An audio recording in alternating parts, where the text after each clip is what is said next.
Hey, welcome back to the garden. Today I want to walk you through some of the hacks I use here almost every single day, the ones nobody really talks about in the typical gardening video.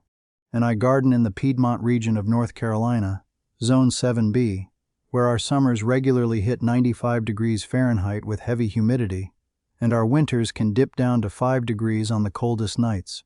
So we deal with both extremes, and that shapes a lot of how I care for my plants throughout the year. The first hack starts the moment I bring a new plant home from the nursery. Before anything goes into the ground, it gets fed properly. I grab an old 10 by 20 nursery tray, the exact kind you find stacked up at any garden center, and I mix up a light batch of water-soluble fertilizer, something like Jack's Classic All-Purpose or whatever brand happens to be on sale that week. Instead of using the full dose printed on the label, I only use about a quarter of the recommended amount, mixed into roughly a gallon of water, then poured right into the tray until it's shallow but covers the bottom completely. Then I set the plants, still in their nursery pots, straight into that tray and let them sit overnight on the porch or in a shaded spot. The roots pull up water and nutrients through the drainage holes at the base, almost like a wick, and by morning the entire root ball is hydrated and lightly fed before it ever touches my garden soil. Cornell Cooperative Extension has published research noting that pre-hydrating root balls before transplanting significantly reduces transplant shock and helps roots establish faster in their new environment. Once you start doing this consistently, you will genuinely notice the difference in how fast your plants bounce back after being moved, especially with annuals that tend to sulk for a week or two otherwise. The next hack has saved me more plants than I can honestly count over the past 2 seasons. Where I garden, voles are a constant and frustrating problem, tunneling right up to the base of my perennials and chewing through roots overnight. If you deal with gophers, ground squirrels, chipmunks, or moles instead, this same trick applies directly to you. I use wire mesh baskets, and rather than paying the premium prices that specialty garden companies charge online, sometimes $20 or $30 for a single basket, I buy mine at the dollar store for about $1.25 each, sold originally as bulb planting baskets. The smaller, shallow round ones work perfectly for spring bulbs like tulips and daffodils, since bulb roots don't need much depth or space to establish themselves.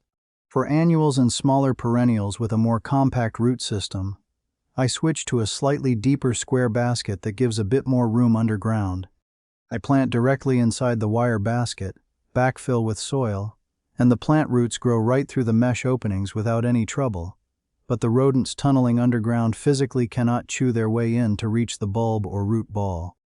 If you're dealing with above-ground pests instead, like rabbits, squirrels, or deer nibbling your seedlings down to nothing, you can flip that same wire basket upside down over a freshly planted seedling and pin it firmly down on 3 sides using landscape staples, leaving one side accessible so the plant has room to grow upward.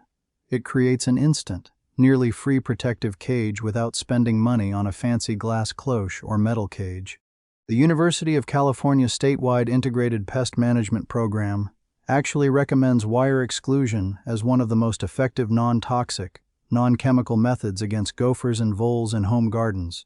And after 1 full season of using these baskets throughout my beds, I am a complete believer in this method. If you're anything like me, you always have a pile of plants waiting to be placed in their final spot, sitting around in nursery pots for weeks, or even months, while you figure out garden layout.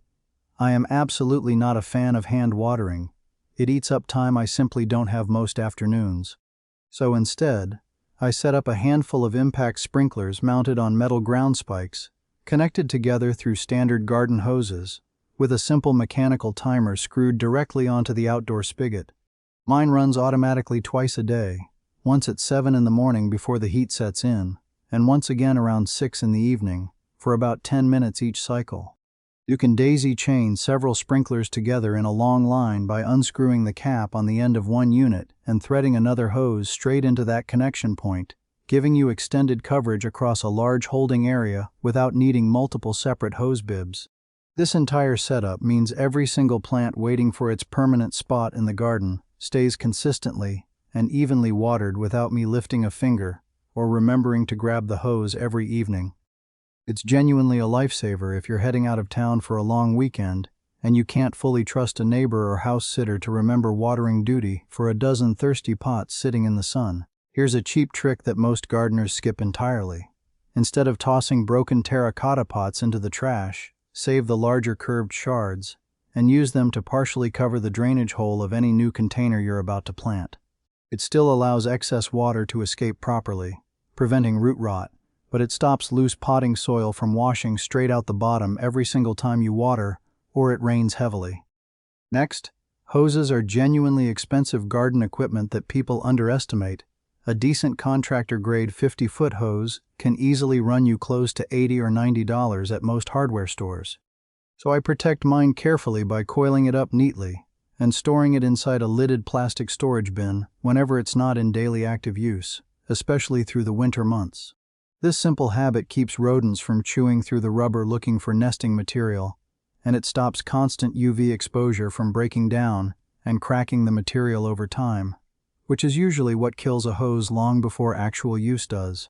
For plant labeling, I switched over to small copper tags, sold in bulk online for just a few cents each if you buy 100 at a time, and I write the plant name on the back using a UV-resistant garden marker specifically made for outdoor plant tags. Regular permanent markers, including standard Sharpies, start fading noticeably within about 6 to 12 months of direct sun exposure, according to most manufacturer testing and general gardener experience, so switching to UV-rated ink actually holds up clearly season after season without constant rewriting. On the front side of each tag, I add a printed label using a simple label maker for quick readability at a glance while walking through the garden. I like to dress up the top of my containers with something both functional and genuinely pretty to look at. Sphagnum moss works beautifully for shade containers and gives a nice woodland feel. Pine cones collected right from my own backyard trees make a fantastic rustic topper for larger pots. And decorative pea gravel is my absolute go-to choice for succulents and cacti, since it helps reflect heat away from the base and keeps excess moisture from sitting directly against the stem, which often causes rot. All three of these topper options also do double duty by suppressing weed seeds from ever germinating in the bare exposed soil underneath. Speaking of natural pest control around the garden, I always keep a few broken pot halves tucked into shady, damp corners near my beds specifically to create small shelters for toads. A single toad can eat between 50 and 100 insects in just one single night, according to wildlife extension research from several university programs.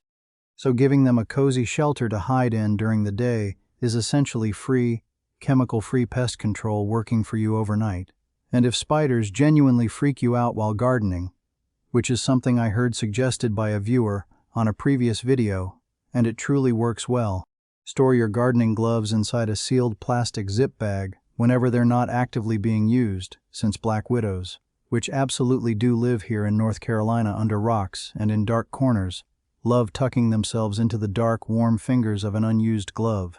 Lastly, during our brutal summer stretch when temperatures spike suddenly, anything freshly transplanted into the ground gets a simple patio umbrella stuck into the soil right beside it for 2 or 3 days following planting. It blocks direct scorching afternoon sun, while still allowing plenty of filtered light through, giving new tender roots enough time to settle in before facing full unfiltered sun exposure. For plant supports throughout the garden, skip the pricey metal cages sold at big box stores for $20 or $30 each.